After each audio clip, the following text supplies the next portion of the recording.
Latest updates ఎప్పటికప్పుడు పొందడానికి big TV WhatsApp channel follow అవ్వండి. లింక్ డిస్క్రిప్షన్ లో ఉంది. చంద్రబాబు తొలిసారి సీఎం అయినప్పుడు విజన్ 2020ని అమలు చేశారు. ఎన్ని విమర్శలు వచ్చినా ఆ విషయంలో ఆయన వెనక్కి తగ్గలేదు. అప్పటి విజన్ 2020 ప్రతిఫలమే ప్రపంచ నగరంగా ఎదిగిన హైదరాబాద్. ఇప్పుడు సీఎం స్వర్ణాంధ్ర 2047 పేరుతో మరో విజన్ రెడీ చేస్తున్నారు. 2047 నాటికి తలసరి ఆదాయంలో ఏపీ నెంబర్ 1గా ఉండాలనేదే టార్గెట్.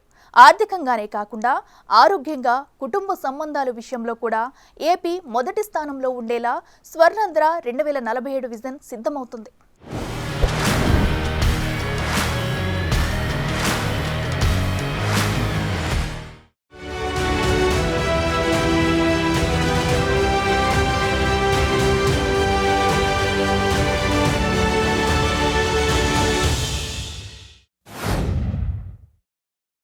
గురువారం శాసనసభలో ప్రమాదకర అసాంఘిక కార్యకలాపాల నిరోధక సవరణ బిల్లు, ఏపీ భూ దురాక్రమణ నిరోధక బిల్లు 2024లను ప్రభుత్వం ప్రవేశపెట్టింది.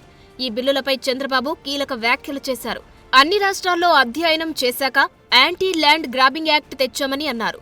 ఎక్కడ భూమి కబ్జాకు ప్రయత్నించినా, బెదిరించినా ఈ చట్టం ప్రకారం శిక్షిస్తామని వార్నింగ్ ఇచ్చారు.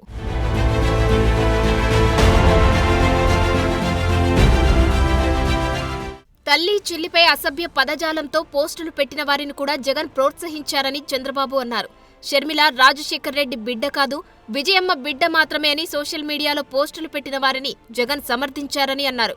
వర్ర రవీందర్ రెడ్డి పోస్టుల వెనుక అవినాష్ రెడ్డి, అతని పిఏ ఉన్నారని అరెస్టు చేయాలని షర్మిల కోరిన విషయాన్ని గుర్తు చేశారు. హోంమంత్రి అనిత పవన్ కళ్యాణ్ పైన నీచంగా పోస్టులు పెట్టారని అన్నారు. ఇకపై ఎవరైనా ఆడబిడ్డల జోలికొస్తే ఏం చేయాలో చేసి చూపిస్తానని స్ట్రాంగ్ వార్నింగ్ ఇచ్చారు. కానీ నేరస్తుల పేరు కూడా చెప్పి భయపెట్టకపోతే ఇష్టానుసారంగా తయారయ్యే పరిస్థితి వస్తారు.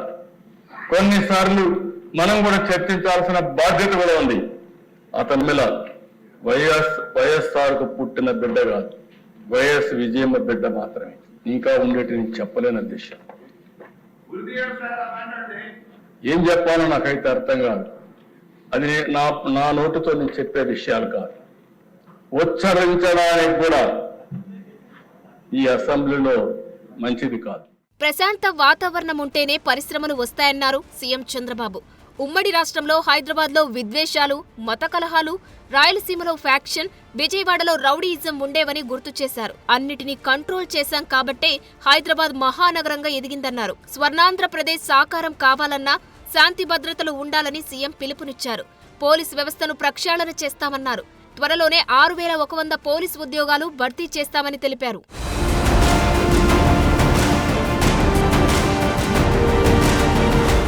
కర్నూలులో హైకోర్టు బెంచ్ ఏర్పాటుకు సంబంధించి శాసనసభలో గురువారం తీర్మానం పెట్టారు. దీనిపై చంద్రబాబు కీలక వ్యాఖ్యలు చేశారు.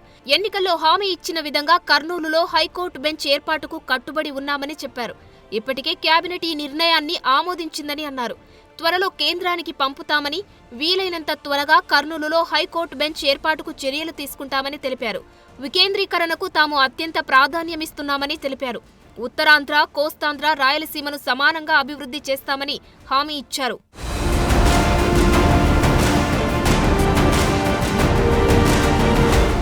ఏపీలో 87 లక్షల కోట్ల భారీ పెట్టుబడులు పెట్టేందుకు ఎన్టీపీసీ గ్రీన్ ఎనర్జీ లిమిటెడ్ ముందుకొచ్చింది. దీని ద్వారా రాష్ట్రంలో దాదాపు 1,06,000 మందికి ఉద్యోగ, ఉపాధి అవకాశాలు లభించనున్నాయి. ప్రభుత్వానికి రానున్న 25 ఏళ్లలో 20,620 కోట్ల రూపాయల ఆదాయం రానుంది.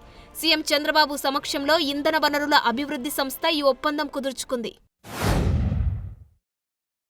రాష్ట్రంలో అందరికీ ఆరోగ్యం, సంపద, సంతోషమే స్వర్ణాంధ్ర 2047 లక్ష్యమని ముఖ్యమంత్రి చంద్రబాబు తెలిపారు. ఉద్యోగ, ఉపాధి కల్పనతో పాటు రైతుల ఆదాయాన్ని పెంచుతామని, మహిళల ఆర్థికాభివృద్ధికి కృషి చేస్తామని హామీ ఇచ్చారు. రవాణా రంగంలో సౌకర్యాల కల్పన, గ్రీన్ ఎనర్జీకి ప్రాధాన్యమిస్తామని తెలిపారు. శాసనసభలో శుక్రవారం చంద్రబాబు స్వర్ణాంధ్ర 2047 లక్ష్యాలపై పవర్ పాయింట్ ప్రెజెంటేషన్ ఇచ్చారు. నాయకత్వం, నాయకుడు, ప్రభుత్వంపై నమ్మకం ఉంటే పెట్టుబడులు వస్తాయని అన్నారాయన. ఇప్పటికే వరద మొదలైందని, 2047 నాటికి తలసరి ఆదాయంలో దేశంలోనే ఏపీ నెంబర్ 1 కావాలని టార్గెట్ పెట్టుకున్నట్టు చెప్పారు. ప్రజలు కూడా తమ కుటుంబం 2047 నాటికి ఎలా ఉండాలో ఒక ఆలోచన చేయాలని, విజన్ తయారు చేసుకోవాలని కోరారు.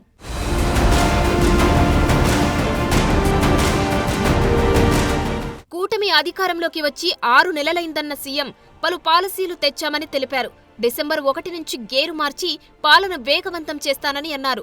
స్వర్ణాంధ్ర 2047 కార్యక్రమాన్ని సమర్థంగా అమలు చేస్తే మరోసారి అధికారంలోకి వస్తామని తెలిపారు. 5వ సారి తాను సీఎం అవుతానని, సభలో ఉన్నవాళ్లు కూడా ఎమ్మెల్యేలుగా గెలుస్తారని ధీమా వ్యక్తం చేశారు. 5 ఏళ్లలో 4.0 వస్తుంది, 4.1 వస్తుంది, 4.2 వస్తుంది, 4.3 వస్తుంది. 5 ఏళ్లకు 5 వస్తాయి. 5 చేసిన తర్వాత ఎవ్రీ ఇయర్ ప్రజలకు మళ్ళా చెప్తాం, మీరు ఇది చెప్పాం, ఇది మేము చేశాం. ఎక్కడన్నా చేయలేకపోతే ఎందుకు చేయలేము కూడా ఎక్స్ప్లెనేషన్ ఇస్తాం. మళ్ళీ అడుగుతాం మ్యాండేట్. మళ్ళీ నా 5వ సారి ముఖ్యమంత్రులు అయ్యి మనం అందరం మళ్ళా తిరిగి వచ్చి విజన్ 5.0 తీసుకొస్తాం. అసెంబ్లీలో చంద్రబాబు తన కార్యాలయం దగ్గర విలేకరులతో మాట్లాడారు.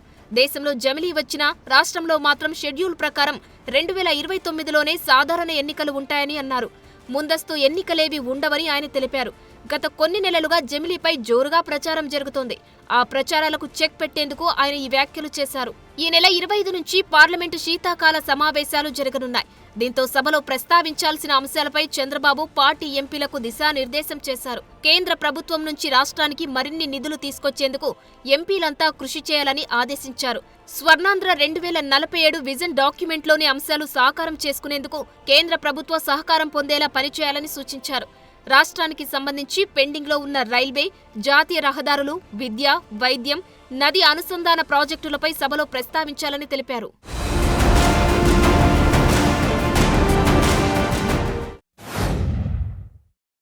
అనంతపురం జిల్లాలో శనివారం ఘోర రోడ్డు ప్రమాదం జరిగింది. వ్యవసాయ కూలీలు ప్రయాణిస్తున్న ఆటోను ఆర్టీసీ బస్సు ఢీకొనడంతో 8 మంది మృతి చెందగా మరో 5గురికి తీవ్ర గాయాలయ్యాయి.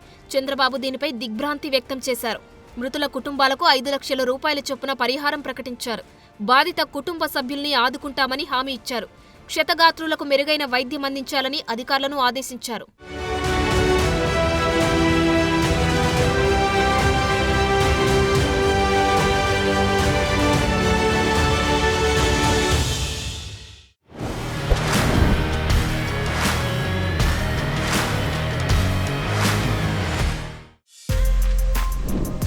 For more videos like this, subscribe Big TV channel.